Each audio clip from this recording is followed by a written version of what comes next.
People don't want to believe in the possibility that there are modern pterosaurs or live pterodactyls in the world. I can understand that. I mean, I've been through that situation myself late in the 1960s regarding a sighting report from Pasadena, California here. I might have been exposed to some idea about a modern pterosaur in some part of the world at some time in the distant past, but not to what I heard from this young lady, this girl from the high school, a friend of my younger sister's. And he said she saw a giant pterodactyl flying up into the mountains. It's just a few miles north of where we live. It was just something I couldn't believe at the time. I thought, this is possible. That girl is crazy. How can she think that she saw a giant pterodactyl flying up into the mountains above her house? It's too much. I couldn't handle it. I wasn't ready for that. Well, fast forward a few decades, and I'm getting into my, at least into my middle-aged years, if not into my older years, and my sister reminded me that. Now, by this time, I had been studying for the past 18 years from now, which is 2022. At least 18 years, I've been studying this phenomenon that people all over the world are reporting modern pterosaurs. Pterodactyls is usually the word they use. Sometimes flying dinosaur, Ropen we call them, if they have a long tail. But now, I had to make a phone call to this lady who's not young anymore, decades later, and apologize until I believe her. I'm willing to listen to her. So I know what it's like to be a skeptic and just say, oh, it's impossible. That there's a modern pterosaur, close to where I live. This is too much. But extinction, where did that idea come from for what some people call flying dinosaurs?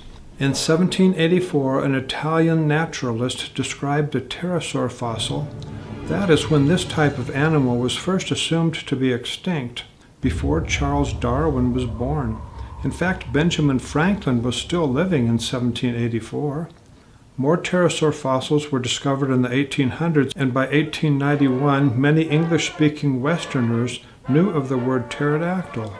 By this time, the idea of universal extinctions for these flying creatures was on its way to being well established in Western countries.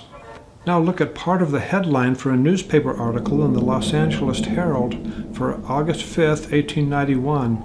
By that year, many Americans were aware that these kind of flying creatures were supposed to have gone extinct long ago. In addition, by the late 1800s, some newspapers were making fun of people who reported seeing live dragons or pterodactyls. Newspaper readers and those who wrote the articles assumed, in many cases apparently, that something must be wrong with the persons who reported such animals to be alive.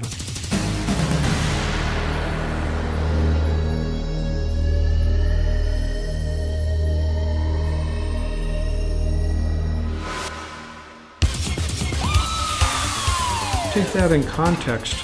A few years later, some American newspapers were making fun of two bicycle mechanics who were said to have made a flying machine. Some newspapers reported that the Wright brothers were, quote, better liars than flyers, unquote. Those newspaper employers were soon proven totally wrong. Fast forward to 2020.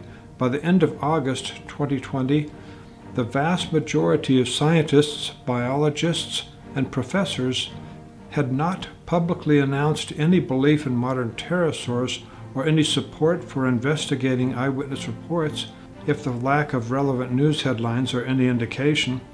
Yet how few Americans or other Westerners are aware that some scientists, biologists, and professors do believe in non-extinct pterosaurs. In fact, some of these educated persons are eyewitnesses themselves. So why is the universal extinction of all dinosaur and pterosaur species trumpeted continuously in media, including TV documentaries? Let's stay with pterosaurs for now. Do an online search with something like pterosaur extinction. Notice how often universal extinction of all species is taken for granted. One online article on the site PLOS Biology includes these words, quote, 66 million years ago, when the last pterosaurs disappeared during the Cretaceous, Paleogene extinction that wiped out the dinosaurs." Unquote. Notice one thing common to many similar articles.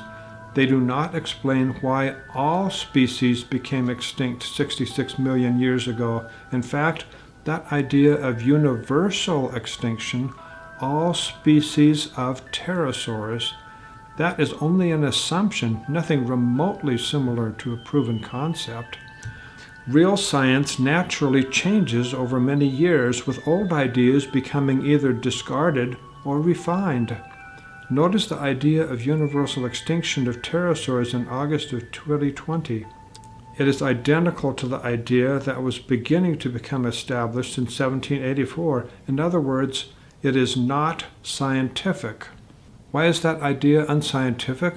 The conjecture that every single species of pterosaur that ever lived became extinct?